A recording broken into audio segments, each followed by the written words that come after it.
Buenos días Iglesia Bíblica El Camino, buenos días a todos. Estoy feliz por estar aquí nuevamente con ustedes. Quiero que me acompañe a orar y pidamos al Señor que hable a nuestros corazones a través de su palabra, ¿verdad?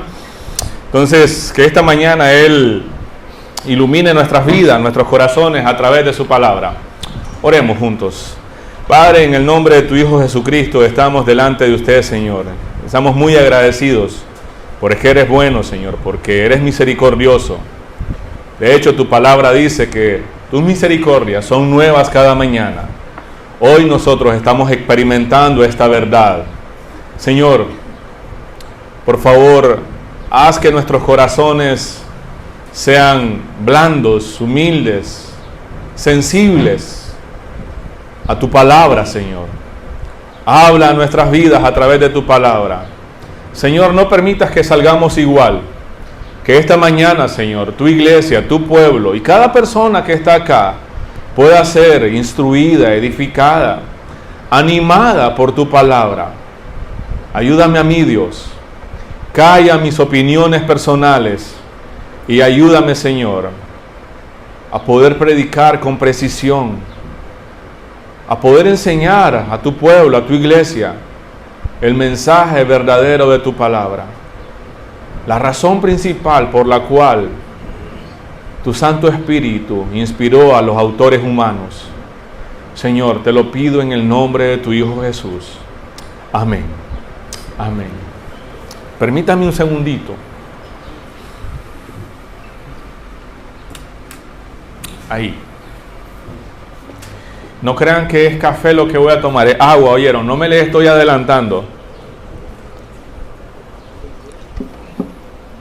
No sé ustedes, pero me di cuenta de que dilatar, aplazar, posponer, postergar, retrasar, es decir, retrasar algo que uno debe hacer, no es correcto hacerlo.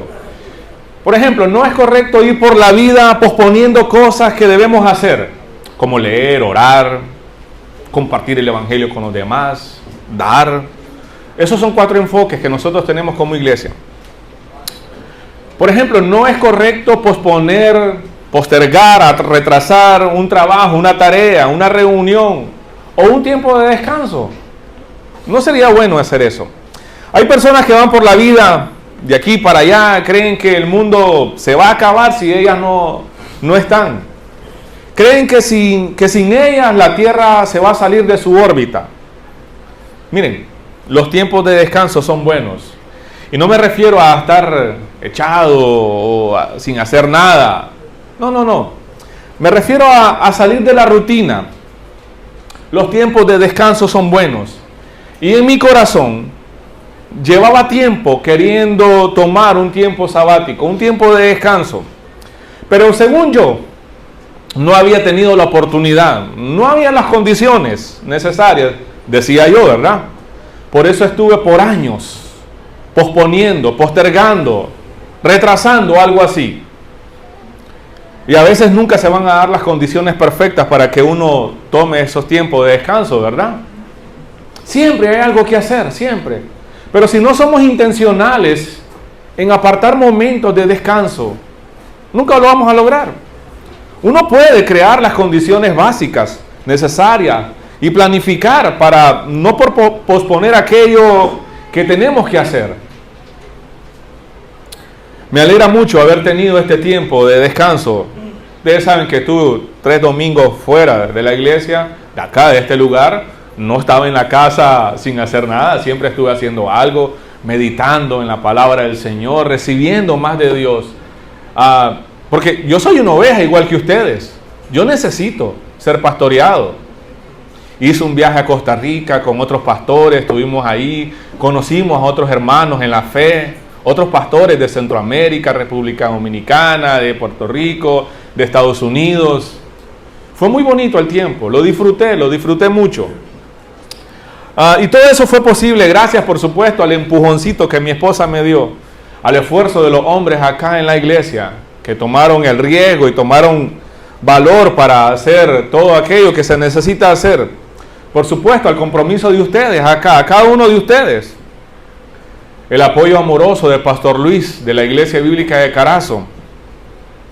Ellos nos han apoyado grandemente. Y desde aquí les mandamos saludos, y cuando miren este video van a saber que les apreciamos, les amamos y que estamos muy agradecidos porque nos han apoyado en estos momentos, en estos tiempos así. Nuestro hermano Luis, ¿verdad?, el pastor de la Iglesia Bíblica de Carazo, esta semana sufrió un pequeño accidente en uno de sus dedos, se cortó un poco el dedo, tuvo que ser llevado al hospital, le hicieron unas placas, le hicieron unas puntadas ahí.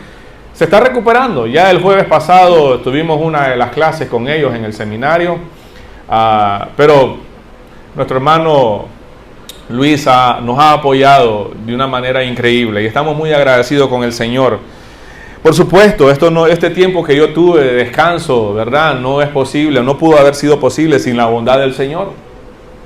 Sin la bondad del Señor yo no hubiese podido tomar un tiempo de descanso. Y no es que estaba aburrido de ustedes, no. Aunque lo dije, pero no es así, ¿verdad? Es solo que sería incorrecto, sería pecado creer que soy un Superman, que soy un superhombre o un superpastor. No, yo necesito descansar. Yo necesito retirarme un poco, recibir del Señor, recibir de otros hermanos en la fe, y para poder venir acá con ánimo, con energía, con entusiasmo y poder seguir desarrollando el llamado que Dios me ha hecho, que es pastorear a ustedes, que son mis hermanos en Cristo. Yo soy una oveja también, igual que ustedes. Lo único que el Señor, por supuesto, me ha llamado a tener un rol un poco diferente al de ustedes, pero tengo las mismas necesidades que ustedes. Tengo tentaciones, tengo debilidades, me canso, me aburro, a veces me agoto, me frustro de algunas cosas. Soy igual que ustedes. Si ustedes no oran por mí, en cualquier momento el pastor va a decir, lo siento, ya no aguanto. Tengo una familia también, tengo 3 hijos, están creciendo, demandan atención. Tengo mi esposa también. Entonces, este tiempo para mí ha sido hermoso, bonito, maravilloso. Ha sido un tiempo para disfrutarlo. Y una vez más, quiero decirles que, bueno, ayer estaba compartiendo no un café, ¿verdad?, porque ya había tomado bastante café en el día, pero con algunos de los hombres estuvimos conversando ayer en la noche y nos tomamos un refresco. Y les estaba compartiendo yo que estaba emocionado porque ya fuera domingo. Yo quería estar aquí con ustedes, aunque no lo crean, pero sí, quería estar ya con ustedes. Me hacían falta, les extrañaba. Gracias al Señor, ¿verdad?, que les extrañaba, no salí corriendo. Bueno, vamos a nuestro texto, el que vamos a meditar el día de hoy. Y se encuentra en el libro de Hechos. Hechos capítulo 10.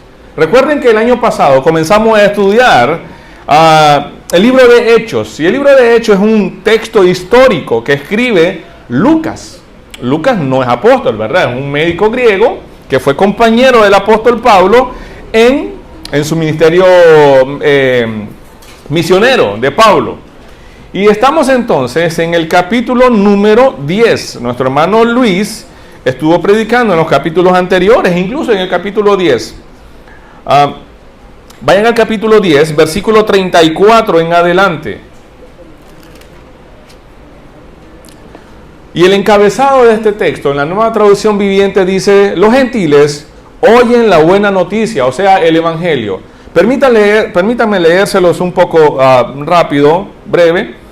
Dice de esta manera: entonces Pedro respondió: veo con claridad que Dios no muestra favoritismo. En cada nación Él acepta a los que temen y hacen lo correcto. Este es el mensaje de la buena noticia para el pueblo de Israel, que hay paz con Dios por medio de Jesucristo, quien es Señor de todo. Ustedes saben lo que pasó en toda Judea, comenzando en Galilea, después de que Juan empezó a predicar su mensaje de bautismo. Y saben que Dios ungió a Jesús de Nazaret con el Espíritu Santo y con poder. Después Jesús anduvo haciendo el bien y sanando a todos los que eran oprimidos por el diablo, porque Dios estaba con él. Y nosotros, los apóstoles, somos testigos de todo lo que Él hizo por toda Judea y en Jerusalén. Lo mataron, colgándolo en una cruz, pero Dios lo resucitó al tercer día. Dios permitió que se apareciera no al público en general, sino a nosotros, a quienes Dios había elegido de antemano para que fuésemos sus testigos. Nosotros fuimos los que comimos, y bebimos con Él, después de que se levantó de los muertos. Y Él nos ordenó que predicáramos en todas partes y diéramos testimonio de que Jesús es quien Dios designó para ser el juez de todos, de los que están vivos y de los muertos. De Él dan testimonio todos los profetas cuando dicen que a todo el que cree en Él se le perdonarán los pecados por medio de su nombre. Mientras Pedro aún estaba diciendo estas cosas, el Espíritu Santo descendió sobre todos los que escuchaban el mensaje. Los creyentes judíos que habían llegado con Pedro quedaron asombrados al ver que el don del Espíritu Santo también era derramado sobre los gentiles. Pero los oyeron hablar en otras lenguas y alabar a Dios. Entonces Pedro preguntó: ¿puede alguien oponerse a que ellos sean bautizados ahora que han recibido el Espíritu Santo, tal como nosotros lo recibimos? Por lo tanto, dio órdenes de que fueran bautizados en el nombre de Jesucristo. Después Cornelio le pidió que se quedara varios días con ellos. El contexto inmediato de lo que nosotros estamos leyendo, de lo que acabamos de leer acá, es que, por ejemplo, en los primeros versículos, del 1 al 8, nosotros encontramos a Cornelio acá recibir una orden de mandar a llamar a Pedro. Después nosotros, en el versículo 9 hasta el 18, nosotros vemos la visión de Pedro acerca de las comidas, ¿verdad? De los animales puros o impuros, de lo que estaba o no estaba permitido comer. El versículo 19 al 33, nosotros vemos que Pedro va a casa de Cornelio. Ya en el versículo 34 hasta el 43, nosotros vemos el sermón de Pedro hacia Cornelio, que les predica el Evangelio. Y en el versículo 44 hasta el 48, nosotros vemos cómo el Espíritu Santo es derramado sobre estas personas que no eran judíos, eran gentiles, ¿verdad? Todo aquel que no sea judío es llamado gentil en el Nuevo Testamento o en la Biblia. Bueno, este pasaje describe la conversión de Cornelio y su familia. Cornelio era un centurión romano. ¿Y qué era un centurión romano? Bueno, era un oficial del ejército romano. Este hecho marca un punto de inflexión o un punto de giro en la expansión del Evangelio hacia los gentiles. Este pasaje presenta varios temas teológicos que están allí como resaltando, como diciendo, vean. El libro de Hechos no es un texto, no es un libro teológico, es algo histórico, es una narrativa histórica de lo que pasó con la iglesia primitiva. Normalmente en la Reina Valera los títulos de Hechos se dice Hechos de los Apóstoles, ¿verdad? Algunos teólogos estudiosos dicen que son los Hechos del Espíritu Santo, porque es el Espíritu Santo el que está obrando acá en la iglesia, en las personas, en este Nuevo Testamento que escuchamos. Entonces, los temas que nosotros podemos encontrar acá, por ejemplo, encontramos la elección soberana de Dios hacia la salvación. O sea, Dios es soberano en la salvación. Dios elige a quien sea, no importa si es judío o gentil, si es griego o no es griego, si es romano, si es español, si es chino, si es nicaragüense, si es chinandegano, no importa. Otro tema que nosotros encontramos acá es la justificación del pecador por medio de la fe y no por las obras. Ahí vamos a ir viendo, vamos a ir desarrollando esto. Otro de los temas que nosotros podemos encontrar acá es la regeneración como obra del Espíritu Santo. No soy yo el que cambio por mí mismo. El Espíritu Santo tiene que hacer algo en el corazón del ser humano. Y otro de los temas que encontramos acá es el bautismo como sello, como la confirmación de un pacto de gracia. Entonces, desde una teología, desde una perspectiva bíblica, el punto principal de Hechos, y como los teólogos le llaman en los seminarios, el telos, el propósito principal por el cual el Espíritu Santo inspiró al autor humano a escribir lo que escribió, en este caso a Lucas, es que la inclusión de los gentiles, de los no judíos, en la salvación, que la salvación es por gracia mediante la fe, ¿en quién? En Jesucristo. No fe en lo que yo puedo hacer, sino fe en lo que Cristo ya hizo. Entonces, vamos a ver de cerca estos 4 principios, estas 4 verdades. La primera que nosotros tenemos es que Dios elige soberanamente al hombre para salvación. Punto. Esta es una verdad. Me gusta a mí transmitir, no solo poner conceptos o encabezados de los temas que vamos a desarrollar, sino verdades, principios que la Biblia nos enseña. Y esta es una gran verdad.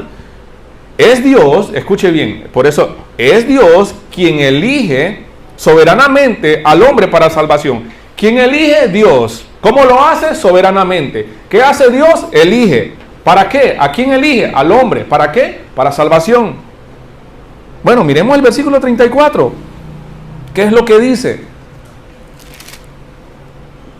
Bueno, Pedro ya había llegado, ¿verdad?, a la casa de Cornelio. Entonces dice, porque Cornelio lo había enviado a llamar. Ya, ustedes saben, una visión, lo que pasó en los versículos anteriores. Entonces Pedro respondió, escuche bien, veo con claridad que Dios no muestra favoritismo, dice la Nueva Traducción Viviente. Pero la Reina Valera lo dice de esta manera. Cuando uno estudia, ¿verdad?, en el caso de mío, que tengo que estudiar, o cualquiera que vaya a enseñar Biblia, tiene que ver algunas traducciones. No son versiones de la Biblia, para que ustedes sepan, son traducciones. La Reina Valera lo traduce de esta manera. Entonces Pedro, abriendo la boca, dijo, en verdad comprendo que Dios no hace, ¿qué no hace Dios? Acepción de personas. Y ese es el tema que vamos a desarrollar hoy. Salvación sin acepción. O sea que Dios acepta a todos los que le temen. A todos. No importa de qué lado del mundo seas, no importa cuál sea tu situación pasada, no importa lo que estés pasando, Dios acepta a todos los que le temen. Entonces dice,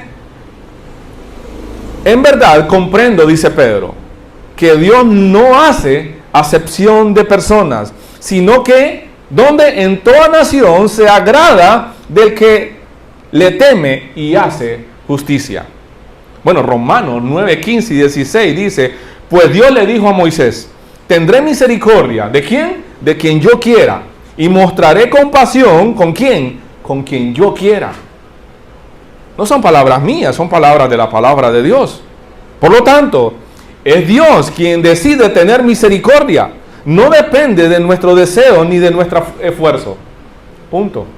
Entonces, el primer principio para nosotros es Dios quien elige soberanamente al hombre para salvación. Y cuando digo al hombre, estoy hablando de la raza humana. Estoy hablando del hombre y mujer, de la persona en sí. Entonces, y quiero que anote otro texto, lo que ustedes tienen boletines ahí y lapiceros, para que lo estudien en casa. Romanos 2, versículos 10 y 11. Y Efesios 1, 4 y 5.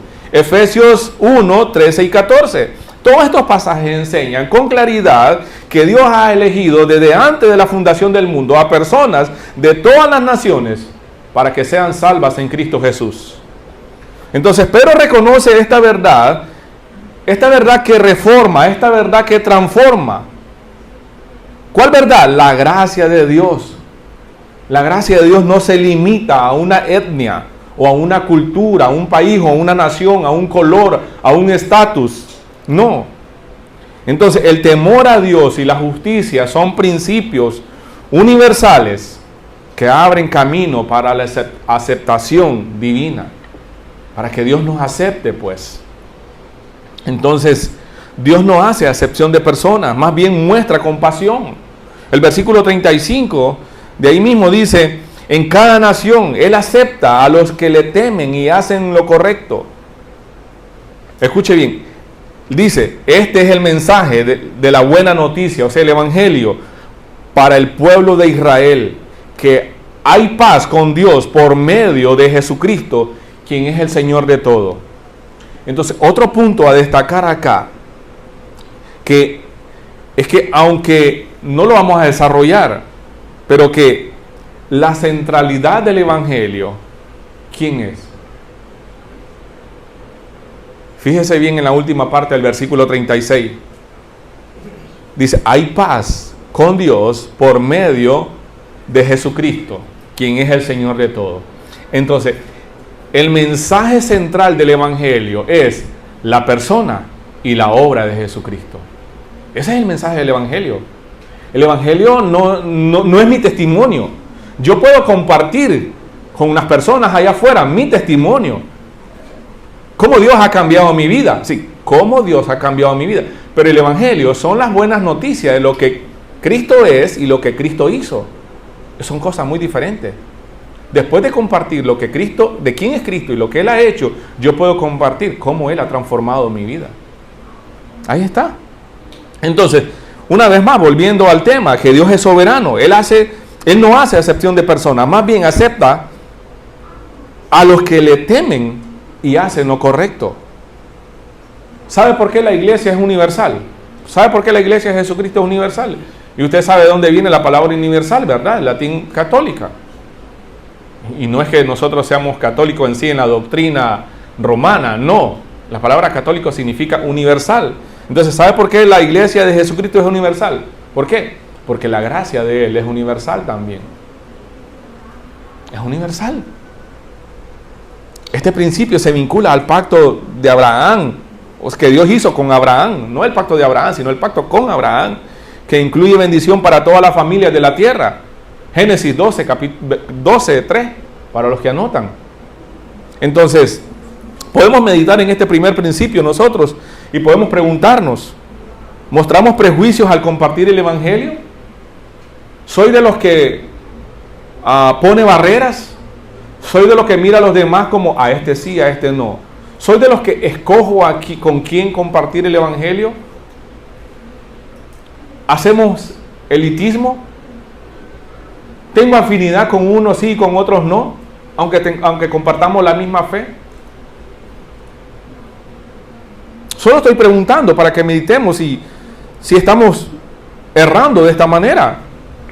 Por ejemplo, en nuestro entorno debemos considerar a todas las personas como necesitadas del Evangelio, independientemente de su cultura, independientemente de su origen, independientemente de su estatus social. Sí, porque Dios no hace acepción de personas. Y el punto acá no es que, bueno, delante de Dios todos somos iguales y Dios hace un trato por igual con todos. No, el texto no se refiere a eso. Cuando uno estudia un texto, tiene que ver su contexto. O sea, antes y después. ¿Qué es lo que está enseñando acá el texto? Que delante de Dios, el ser humano es igual en el sentido de que tenemos la misma necesidad delante de Él. Necesidad del Evangelio, necesidad de su gracia. Ese es el punto. Entonces, ¿qué supone esto para nosotros como iglesia, como individuos, como creyentes? Un reto para salir de nuestra zona de comodidad. Esto puede ser un llamado a construir quizás relaciones con aquellas personas que pueden parecer diferentes a nosotros, o simplemente aún no son cristianas. No tienen nada de malo tener amigos que no son cristianos, porque hay personas que es que yo no me relaciono con ellos, pero me voy a contaminar. ¿Y de qué otra manera usted puede influir en la otra persona? Piensen, ¿quién sería alguien que yo viera diferente? Piensen. Un compañero, compañera de trabajo, un vecino. ¿Quién sería alguien en mi vida, alrededor de mi vida, que yo viera diferente y que me costaría compartir el Evangelio con esa persona? Piensen. ¿Ya? Okay. Es a esa persona entonces que Dios le está llamando ir y compartir el Evangelio sin acepción de personas, como Dios lo hace. Como Dios lo hace. Comparte el Evangelio con esa persona, pero tenga en cuenta esto, que es nuestro siguiente verdad. El hombre es justificado por medio de la fe y no por mis buenas obras o mis buenas acciones. Eso enseña el versículo 36 y 36 al 43. Mire lo que dice.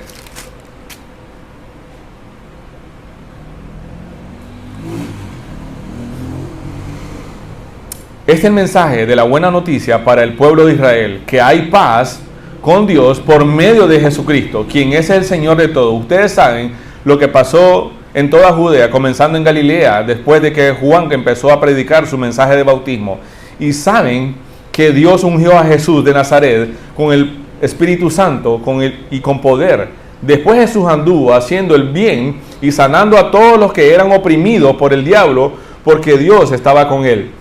Y nosotros los apóstoles somos testigos de todo lo que él hizo por toda Judea y en Jerusalén. Lo mataron, lo colgaron en una cruz, pero Dios lo resucitó al tercer día. Después Dios permitió que se apareciera, no al público en general, sino a nosotros, a quienes Dios había elegido de antemano para que fuéramos sus testigos. Nosotros fuimos los que comimos y bebimos con él, con él después de que se levantó de los muertos. Y él ordenó que predicáramos a todas partes y que diéramos testimonio de que Jesús es a quien Dios designó para ser el juez de todos, de los que están vivos y los muertos. De él dan testimonio todos los profetas cuando dicen: a todo el que cree en él se le perdonarán los pecados por medio de su nombre. Nuestros pecados no son perdonados, los pecados de las personas allá afuera no son perdonados por las cosas buenas que las personas hacen, sino son perdonados por medio de la fe. ¿En quién? En Jesucristo, a quien Dios había designado como la ofrenda o el pago para nuestra justificación. Entonces, el mensaje central del Evangelio, ¿cuál es? Jesucristo, ya se lo había dicho anteriormente. ¿Qué nos enseña este principio? La universalidad del Evangelio. Creo que ustedes lo miraron el domingo pasado, ¿no? Con Pastor Luis. Que el Evangelio es universal, es para todos. Cornelio era un hombre piadoso, pero un hombre que hacía buenas acciones y Dios se las estaba tomando en cuenta en el sentido que Dios las conocía. Pero aún Cornelio necesitaba escuchar el Evangelio para ser salvo. Y esto nos enseña que las buenas obras no justifican a nadie. Son buenas obras, pero incluso nuestras buenas obras no son perfectas. Y para que una obra sea aceptada delante de Dios tiene que ser perfectas. Porque aún nuestras buenas obras tienen motivaciones perversas.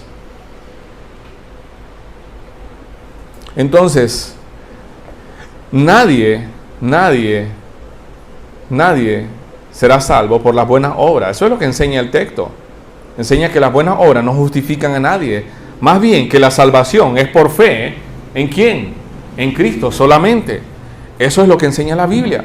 Sola fide, ¿recuerdan? Un principio de las 5 solas. Sola fide o solo por fe. Efesios capítulo 2, versículos 8 y 9. Ustedes yo creo que ya se lo aprendieron de memoria. Dios los salvó por su gracia cuando creyeron. Ustedes no tienen ningún mérito en eso. Es un regalo de Dios. La salvación no es un premio por las cosas buenas que hayamos hecho. Así que ninguno de nosotros puede jactarse de ser salvo. Ustedes ya, como buenos alumnos, ya deberían de saber, y creo que ya saben, la diferencia entre un premio y un regalo.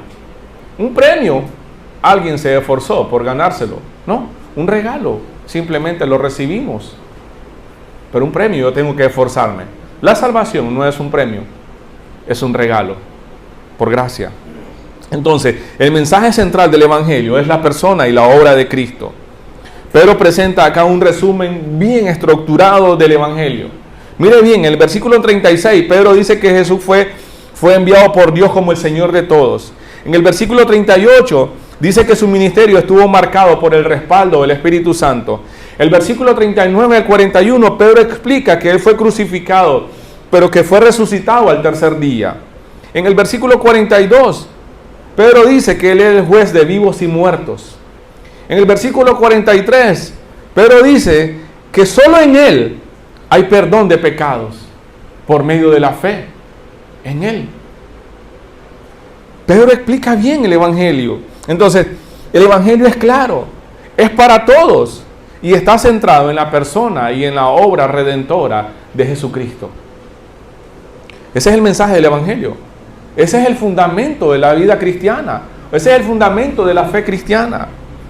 Entonces, Pedro resume el Evangelio o el mensaje del Evangelio en pocas palabras con la vida, la muerte y resurrección de Jesucristo. Él les recuerda que Jesús fue ungido por el Espíritu Santo y que realizó su ministerio lleno de poder, curando y liberando a los oprimidos. Pero Pedro también subraya acá la importancia de la resurrección de Jesús, un tema central en el Evangelio. Y para los que anotan, 1 Corintios 15, 3 al 4 dice: Cristo murió por nuestros pecados conforme a las Escrituras, y que fue sepultado y que resucitó al tercer día. Ahí está, ese es el mensaje del Evangelio. Sencillo, ¿verdad? Sencillo. Pero muchas veces los pastores, los líderes, las iglesias, complicamos el Evangelio. Siempre estamos demandando o queriendo que las personas hagan más cosas. Y entonces las personas dentro de la iglesia se vuelven activistas, y las iglesias se vuelven activistas también. No debemos complicar el mensaje del Evangelio, más bien debemos presentarlo con claridad en su esencia. Debemos recordar que Jesús es la única solución a las necesidades más profundas del ser humano: salvación, libertad y sanidad espiritual. Jesús no vino acá a pagar tus deudas en la empresa o en el banco. Jesús no vino acá a construirte una casa. Jesús no vino acá a darte carros para que la gente ande declarando un montón de cosas, arrebatando. No. Jesús vino a darte salvación, libertad del pecado, sanidad espiritual. Por supuesto, están las bendiciones materiales también que pueden venir de Dios. Pero eso no es la razón. Ese no es el fin de la vida cristiana. Alguien puede tener buenas intenciones como Cornelio, ser amable, ser buena conducta. Pero para esta persona eso no es suficiente. Es necesario creer el mensaje del Evangelio. Es necesario creer en Cristo como Señor y Salvador para ser justificado delante de Dios. ¿Qué significa ser justificado? Ser perdonados, pues. Ser perdonados. Ese es nuestro deber, compartir el Evangelio. Claro, sencillo, pero bíblico. ¿Y qué más debemos hacer? Dejar los resultados a Dios. ¿Quién es el que hace la obra? Dios. Dios. El hombre es justificado mediante la fe, no por las obras. Y ese es el siguiente principio que vamos a ver. Dejar que los resultados transcurran como Dios quiera. O sea, dejemos los resultados a Dios. Nuestro deber es compartir el Evangelio con los demás de una forma humilde, sencilla, clara, bíblica. No presionar a nadie. No. Por eso no me gusta a mí cuando estoy compartiendo aquí: levante la mano, quien quiere orar, quien quiere recibir a Cristo, pase adelante. No voy a forzar a nadie. No voy a hacer el trabajo del Espíritu Santo. Quien va a convencer a la persona de su pecado, quien va a convencer a la persona de que realmente necesita perdón y salvación, es el Espíritu Santo. ¿Por qué? Mire el versículo 44 y 46. Mientras Pedro aún estaba diciendo estas cosas, el Espíritu Santo descendió sobre todos los que escuchaban el mensaje. Los creyentes judíos que habían llegado con Pedro quedaron asombrados al ver que el don, o sea, el regalo del Espíritu Santo también era derramado sobre los gentiles, pues los oyeron hablar en otras lenguas y alabar a Dios. ¿Cuál es el principio acá? ¿Cuál es la verdad bíblica? Que la regeneración es obra del Espíritu Santo, no del predicador, no de lo emotivo que puede ser la prédica. Es obra del Espíritu Santo. Y como decía el reformador Martín Lutero, yo solo puedo llegar al oído del ser humano, pero quien baja el mensaje del oído al corazón es Dios. Es Dios. Acá el descenso del Espíritu Santo sobre los gentiles, que está descrito en los versículos 44 y 46, confirma la doctrina de la gracia irresistible. ¿Han escuchado esto, verdad? La gracia irresistible. Que cuando Dios hace algo en el corazón del ser humano, algo pasa. Y entonces mis deseos de pecar desaparecen y comienzo a amar lo que antes odiaba y a odiar lo que antes amaba. Comienzo a caminar en pos de lo que Dios quiere para mí. Dios tiene que hacer algo en mi corazón antes para que yo pueda responder en obediencia. Cuando la persona decide y dice: sí, Señor, reconozco mi pecado, es porque Dios ya ha hecho algo. A veces le preguntamos a la persona, bueno, la obra de quién es la salvación? ¿Del hombre o de Dios? Por supuesto, de Dios. Es Dios quien hace algo en el corazón del ser humano.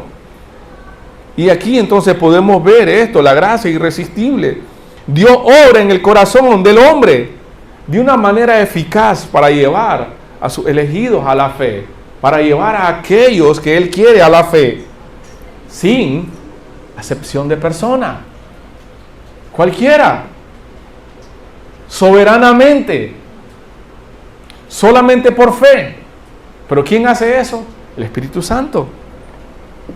El Espíritu Santo no esperó a que los gentiles hicieran algo. No. Sino más bien que vino sobre ellos, vino de maneras soberanas sobre ellos, mientras aún escuchaban la predicación de Pedro. Mire lo que dice Tito. Bueno, el versículo 44 dice: mientras Pedro aún estaba diciendo estas cosas, ¿qué pasó? El Espíritu Santo descendió sobre todos los que escuchaban el mensaje. Hay un ejemplo acá que dice que la gente levantó la mano y dijo: yo acepto a Jesús. No.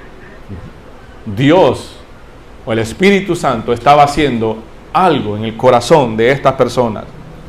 Juan 3:8 dice: el viento sopla hacia donde quiere. De la misma manera que oyes el viento, pero no sabes de dónde viene ni a dónde va, tampoco puedes explicar cómo las personas nacen del Espíritu. ¿Por qué? ¿Por qué no podemos explicar eso? Porque es una operación interna del corazón. ¿Quién la hace? Dios. Dios. No es la elocuencia, no son las palabras del predicador, es Dios. Aquí hay un grupo de ustedes. Yo no puedo ver lo que Dios está haciendo en sus corazones. Pero con el tiempo vamos a ver esos cambios. No solo de conducta, no solo de comportamiento, sino de devoción, de apreciación por Él, por su iglesia.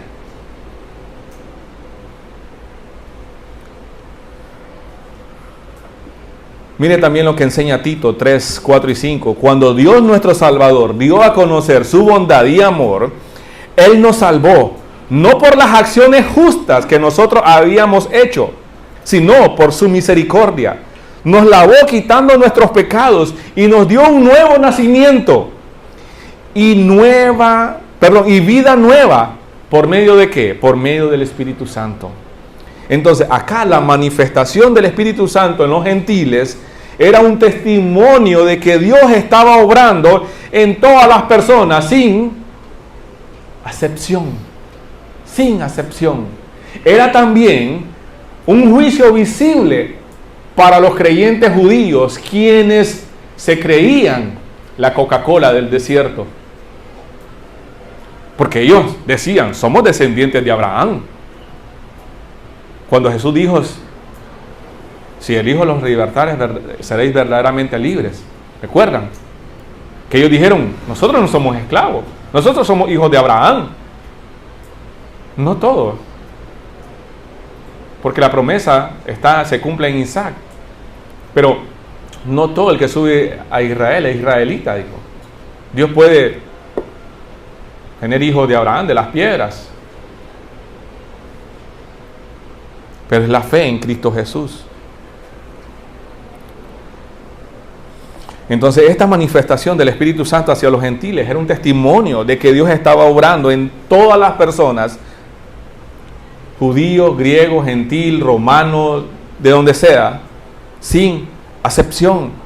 Este es un evento paralelo, recuerdan Pentecostés, en Hechos capítulo 2, donde sucedió lo mismo. Esto era una señal para los judíos de que Dios no hace diferencia entre judíos y gentiles en cuanto a la obra del Espíritu Santo, en cuanto al valor que tiene cada persona delante de Él. Él puede convertir aún al más miserable, al más depravado corazón, como el de usted, como el mío. Él puede transformar tu vida pasada, el dolor que sufriste. No importa el tipo de dolor que hayas tenido, no importa el tipo de sufrimiento, no importa el tipo de pecado que hayas cometido en el pasado, si usted viene a Cristo, en arrepentimiento, Él no te va a rechazar. Su gracia es suficiente. Y el Evangelio transforma nuestras vidas. Si tu niñez, si tu adolescencia, si tu juventud fue triste, dolorosa, no es que Dios fue ajeno, no es que Dios no estaba ahí. Es que Dios puede utilizar eso incluso para llevarte a reconocer que su gracia es lo que necesitas. El dolor que estés pasando, Dios lo puede transformar en gozo.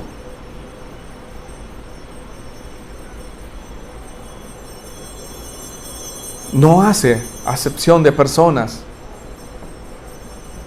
Este era una clara señal de que los gentiles también estaban siendo incluidos o estaban incluidos en la promesa de salvación. Y eso lo miramos nosotros en los primeros versículos del libro de Efesios.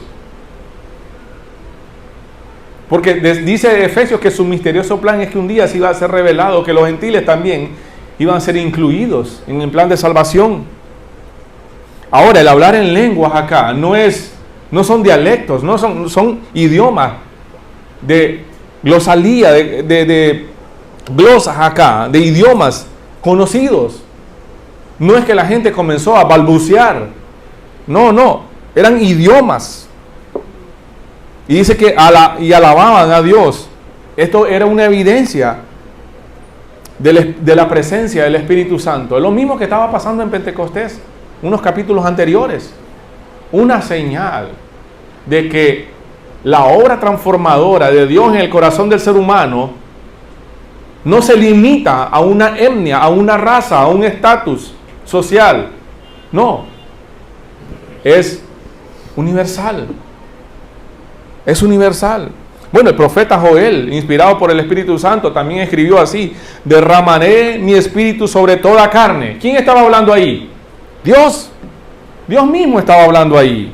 Entonces, si hay algo que como iglesia debemos aprender, es que Dios no es prejuicioso. ¿Cuántos de aquí son prejuiciosos? Que sacan conclusiones antes de lo previsto. Muchas veces caemos en prejuicios, ¿sí o no?, con las personas. Muchas veces no queremos acercarnos a alguien porque ya, rápidamente, caemos en prejuicio. ¿Cuándo fue la última vez que compartiste el Evangelio con un borrachito, con un drogadicto? Solo estoy haciendo una pregunta. Dios no hace acepción de personas, ni raza, color, estatus. Él tiene y llama a la salvación a toda gente, de todo tamaño, de toda nación, no importa. Entonces, usted y yo debemos escoger, no debemos escoger a quién sigo, a quién no, o con quién sigo, con quién no, compartir el Evangelio. Tu llamado, mi llamado, es compartirlos con todos, es predicarle a todos. Usted debe ser obediente y fiel en predicarlo. Y deje que el Espíritu Santo que haga la obra. Deje que el Espíritu Santo haga la obra en la persona. Deje que el Espíritu Santo haga la obra de regeneración. Necesitamos orar por una obra del Espíritu Santo en nuestras iglesias, en nuestras comunidades, en nuestra ciudad. Debemos orar pidiendo al Señor que transforme esas vidas para su alabanza. Entonces, como iglesia, nosotros necesitamos y debemos ser más sensibles a las necesidades del Evangelio en todas partes. Hagamos lo que debemos hacer y dejemos los resultados al Señor. Punto. Ese es nuestro deber. Mi deber es ser obediente y fiel. Mi deber no es cambiar la manera de pensar de otra persona. No soy yo. Mi llamado no es ese. Mi llamado no es convencer a nadie. Mi llamado es ser fiel y obediente en predicar el Evangelio. Un último principio que nosotros miramos acá: el bautismo como una señal de confirmación. ¿Confirmación de qué? Del pacto. ¿De qué? Un pacto de gracia. Versículos 47 y 48. Mira lo que dice.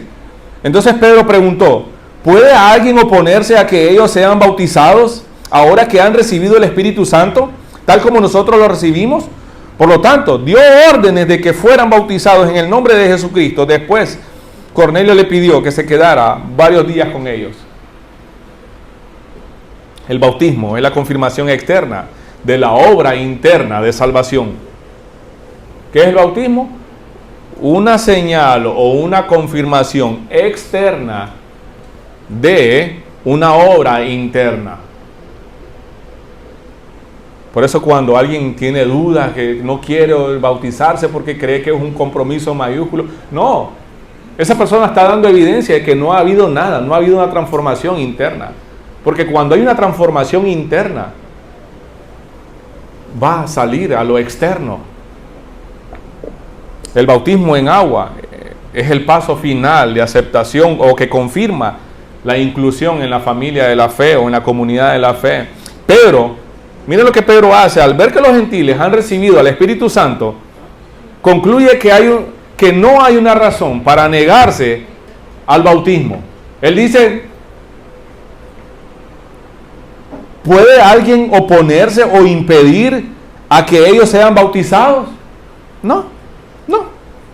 Pedro al ver esto, concluye que no hay razón para negarse.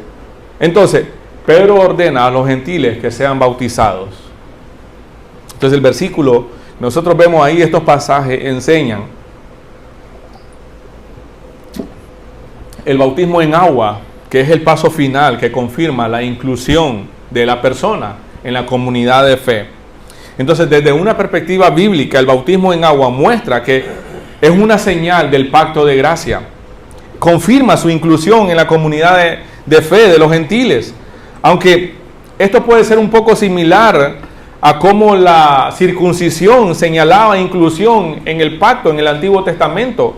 Este acto es un reconocimiento de que la salvación no se basa en la ley mosaica, no se basa en las obras, sino que en la gracia, mediante la fe. ¿En quién? En Jesucristo. Mire lo que dice Colosenses capítulo 2, versículo 11 y 12. Escuche lo que dice. Cuando ustedes llegaron a Cristo, fueron circuncidados. ¿En serio? Pero no mediante un procedimiento corporal.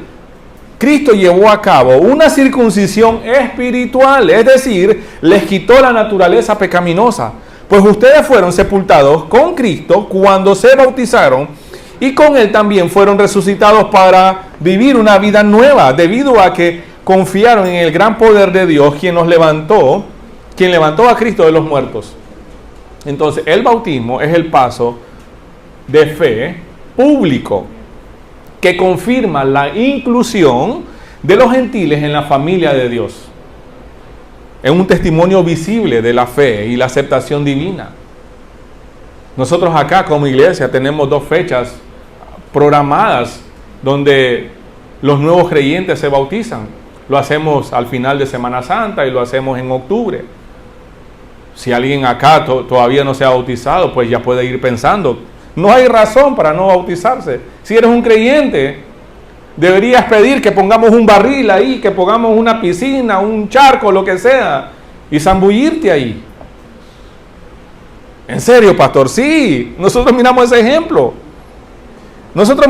ejemplo. Más adelante. Pero escuche lo que Pablo le dice a los Gálatas. Y todos los que fueron unidos a Cristo en el bautismo se han puesto a Cristo como si pusieran ropa nueva, como si se pusieran ropa nueva. Ya no hay judío ni gentil, esclavo ni libre, hombre o mujer, porque todos ustedes son uno en Cristo Jesús. Entonces, el bautismo simboliza la unión con Cristo y la pertenencia al cuerpo de Cristo. Eso enseña Gálatas 3:27. ¿Cuál es nuestro llamado acá? A no poner obstáculos. A no poner obstáculos humanos a quienes desean seguir a Cristo. Más bien debemos ayudarles a dar estos pasos, a recordarles que la salvación es por gracia. A mí personalmente, les voy a ser franco, a mí personalmente no me gusta aquellos procesos o cargas que son legalistas, que se les pone a las personas para que sean bautizadas. Tienen que cumplir con un montón de requisitos para que sean bautizados. Un ejemplo de un proceso sencillo, de un proceso simple, es el eunuco de Etiopía, ¿recuerdan? Cuando Felipe, el Espíritu Santo llamó a Felipe y lo llevó hacia que le predicara el evangelio a este eunuco que venía de adorar al Señor. Y cuando el eunuco creyó y en camino encontró un charco ahí, un poco de agua. Dijo, aquí hay agua. ¿Qué impide que yo sea bautizado? ¿Y qué le dijo Felipe? Si crees, bien puedes. ¿Qué le dijo Felipe? No. Te voy a acompañar hasta donde llegamos. Vamos a programar una reunión. Vamos a tener 2 clases, ¿oíste? Te voy a enseñar lo que es, para qué es el bautismo, lo que es, lo que no es. Te voy a decir quiénes deben, quiénes no deben, qué es lo que significa. Y ahora, ¿qué vas a hacer? No. El eunuco creyó. Dadas las circunstancias, por supuesto, ¿verdad? Estamos hablando de un contexto. Iba en camino, miró charco, ¿y qué pasó? Pidió ser bautizado. Y Felipe le dijo, no, nosotros tenemos algo programado, algo estipulado y no podemos salirnos ahí. Tenemos que cumplir con los estatutos de la iglesia. No estoy en contra de los estatutos, no estoy en contra de los reglamentos, pero muchas veces eso puede llevarnos a caer en legalismo, a poner por encima los estatutos de una iglesia antes que los principios bíblicos. Si crees, bien puedes, le dijo Felipe. Entonces el bautismo es la confirmación externa ¿de qué? De la obra interna de salvación que Dios ha hecho en mi corazón, en tu corazón. Sencillo. Entonces, por supuesto, en nuestra actualidad debemos ser sabios, debemos ser ayudadores para que las demás personas den los pasos de fe que deben dar, pero no poniendo obstáculos innecesarios, sino más bien llevándolos a un proceso simple, a enseñarles correctamente, pero no poner un alto a media calle. El alto se pone en una intercepción. ¿Sabe lo que es legalismo, verdad? ¿Y sabe lo que es libertinaje? Voy a recordarle. El legalismo es poner un alto a media calle, donde no debe estar, donde entonces los vehículos se van a detener ahí sin ninguna razón. El alto se pone en la intersección, ahí en la esquina. Y el libertinaje es que yo vea el alto en la intersección y continúe mi camino sin detenerme. No le haga caso. Entonces el legalismo es poner un alto donde no debe estar, y el libertinaje es ver el alto y cruzármelo. Así de sencillo. Como iglesia necesitamos tener y ser sabios para no caer en ninguno de los dos. Necesitamos depender de la ayuda del Señor. Ayudar a las personas a que vean que el evangelio, la fe cristiana, es sencilla.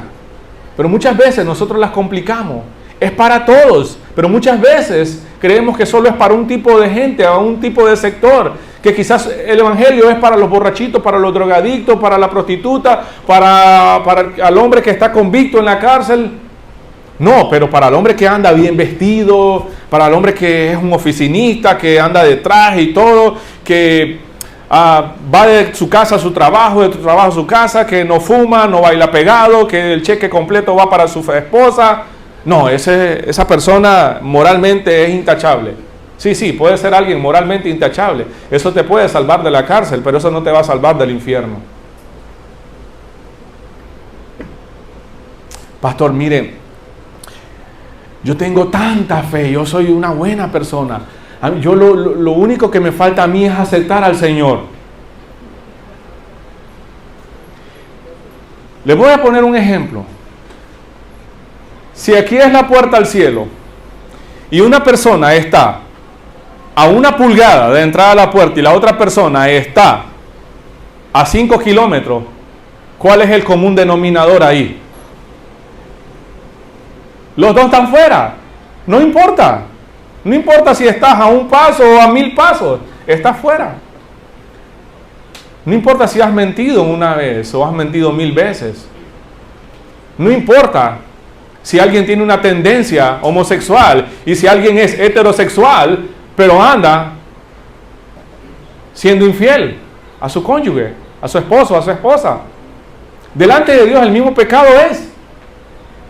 Miramos con horror a alguien que tiene una tendencia homosexual. Sí, es un pecado horrible. Pero también el hombre o la mujer que son heterosexuales y que son infieles en sus matrimonios también es pecado. No están cometiendo el mismo pecado. El mismo pecado. El pecado es solo una rama seca de la raíz que está contaminada. Y la raíz es mi naturaleza pecaminosa. Cuando el pasaje dice que Dios no hace excepción de personas, está enseñando que Dios mira a todos los seres humanos con la misma necesidad espiritual. Ese es el punto. Ese es el punto de la prédica, de que el evangelio es universal, es para todos, porque todo ser humano necesita el evangelio. Miremos nuestra conclusión. A manera de conclusión podemos decir esto. Podemos decir que este pasaje nos enseña que el evangelio es para todos delante de Dios. Todos somos iguales y necesitados, en el sentido de que lo que Pedro está declarando acá es que Dios no hace excepción de personas. Todos estamos necesitados del evangelio. Por supuesto, Dios tiene un trato con sus hijos. Ahora que hemos recibido a Cristo como nuestro Señor y nuestro Salvador, ahora que hemos sido perdonados, tenemos una relación más íntima con Él. Por supuesto que sí, pero en el sentido de que todo ser humano necesita el evangelio, ahí es donde está el punto de este pasaje. Dios cuida de sus ovejas. Cuando la Biblia dice que Dios no hace excepción de personas, está hablando que el ser humano sin Cristo está en la misma condición, muertos espiritualmente, muertos. Dígame, ¿qué puede hacer un muerto? Dígame. Yo no puedo ir al hospital y está un muerto ahí en la puerta del hospital y yo le voy, levántese, vaya ahí en la UCI, lo van a atender. Yo no puedo hacer eso. Está muerto.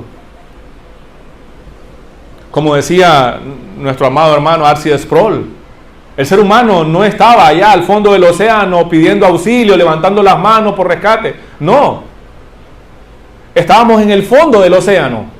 Y hasta ahí Cristo se metió, nos sacó de ahí, nos llevó a la arena y ahí nos dio aliento de vida. Esa es la condición del ser humano. Así estábamos nosotros. Así está la gente sin Cristo. Por eso es que usted y yo necesitamos comprometernos a llevar el evangelio sin excepción de personas. Termino con esto, con nuestra aplicación. El mundo entero está necesitado del evangelio. Punto. Esa es una verdad. Ajá. Y si el mundo entero está necesitado del evangelio, ¿qué puedo hacer yo para llevar el evangelio a los demás? ¿Qué va a hacer usted esta semana? Dígame. Pastor, me está regañando. Pues se acaba de venir, pastor. Mire, tuvo 15 días de no estar acá con nosotros. Y es que esto es serio. Es serio. Dígame usted, si la casa de su vecino al frente se está quemando a medianoche, a las 2, 3 de la mañana, ¿cómo va a llegar usted a la casa de su vecino? ¿Va a llegar golpeando suave? Vecino, vecino, vecino. Pobrecito el vecino, no se levanta. Se va a asustar si le hablo más fuerte. No, usted va a tratar de botar la puerta y gritarle a su vecino y decirle, su casa está en llama. Entonces el mensaje del evangelio es urgente, es necesario para todas las personas. Y usted que ahora entonces ha escuchado, ha creído en el evangelio y ha recibido a Cristo como su Señor y su Salvador, usted está en el deber de compartir el evangelio con los demás. ¿Sabe qué es el cristiano? Un cristiano es, no recuerdo quién lo dijo, lo vamos a dejar anónimo por ahora, pero un cristiano es un desgraciado que ha encontrado pan. O un cristiano es un desgraciado que le está contando a otro hambriento dónde encontró pan y lo lleva allí. O más bien le dice, aquí hay pan del que yo encontré. Vamos, allá donde te voy a llevar a la fuente donde yo encontré pan. Así es el cristiano. Charles Spurgeon, el príncipe de los predicadores, decía: si tú no quieres que otros sean salvos, cuidado, tú mismo no eres salvo. Hablando del compromiso y el deber que tiene cada cristiano de no hacer acepción de personas y compartir el evangelio con todos. Y como hablamos de elegidos y eso ahí, no se confundan. No puedo ir por la calle levantando la camisa de la persona y decir: este es elegido. Voy a ver si es elegido para poderle predicar el evangelio. Si no es elegido, ¿para qué? Mejor no, voy a perder mi tiempo. Ese no es problema de usted. Su deber no es saber quién y quién no es elegido. Su deber es obedecer al Señor, ser fiel en compartir el evangelio, ser fiel con la gran comisión. Ese es mi deber, ese es tu deber. ¿Qué puedo hacer entonces yo esta semana para llevar el evangelio a los demás? ¿Soy de los que pongo barreras o excusas para no compartir el evangelio con otros? Soy de esos. Entonces necesito ver a los demás como potenciales miembros del camino. Miren, cuando ando por la calle, por supuesto, la verdad, los que manejamos a veces en la calle, sale el muchacho que va en el triciclo, el de la moto, el de la bicicleta, el señor del taxi y esto, y el tráfico en Chinandega es bastante estresante, ¿no? Y a veces uno como que se quiere bajar de la cruz porque uno mira algunas cosas injustas, ¿verdad?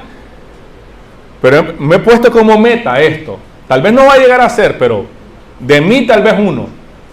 Puedo ver a esa persona que está haciendo algún tipo de injusticia, quizás porque no conoce al Señor, pero puede ser un potencial miembro de nuestra iglesia. ¿Sí o no? Así es. A saber cuántas veces nos encontramos con la familia Martínez acá y nos conocieron por las redes sociales.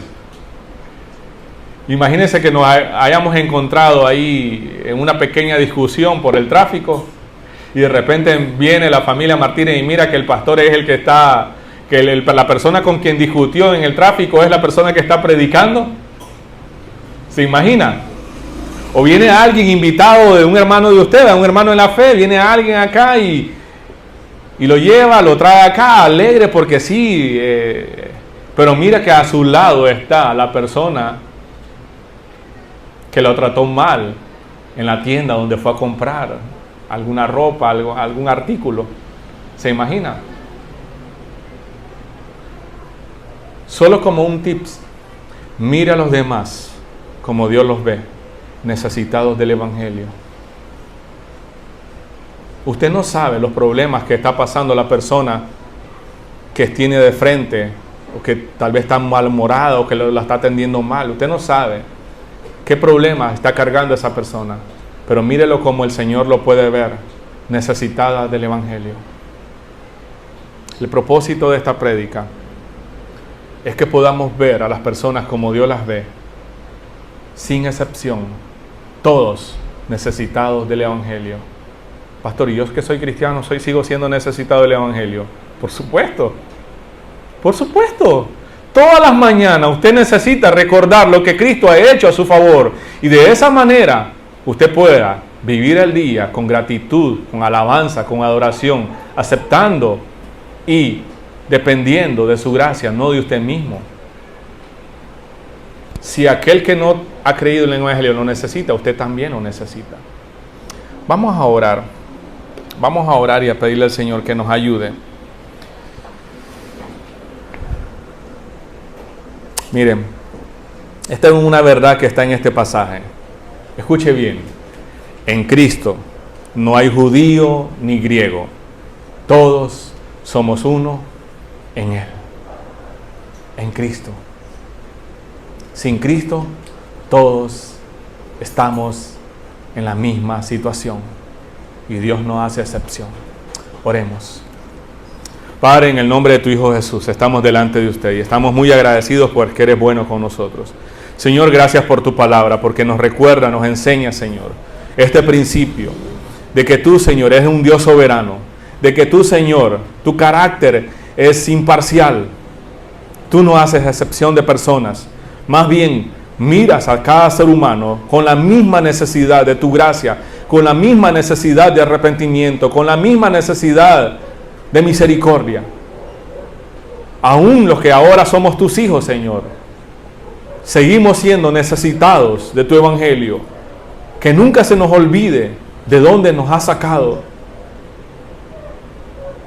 Que nunca se nos olvide, Señor, que hay otros que te necesitan también. Ayúdanos, Señor, a compartir el evangelio con todas las personas y no poner ningún tipo de barrera, sino más bien verlos con misericordia, con amor. Verlos como tú los ves, Señor. Necesitados de tu gracia. Señor, que esta iglesia sea una iglesia misional, una iglesia misionera, una iglesia que ve con urgencia el hecho, el deber de compartir el evangelio con los demás, con los que están cerca, en mi misma casa, bajo mi mismo techo, y los que están aún más larguitos, Señor. Dios, te suplico, Dios, que nos ayudes, que esta verdad pueda calar en nuestra mente y en nuestros corazones. Te lo pido, Dios, en el nombre de tu Hijo Jesús. Amén. Amén. Que el Señor les bendiga a todos.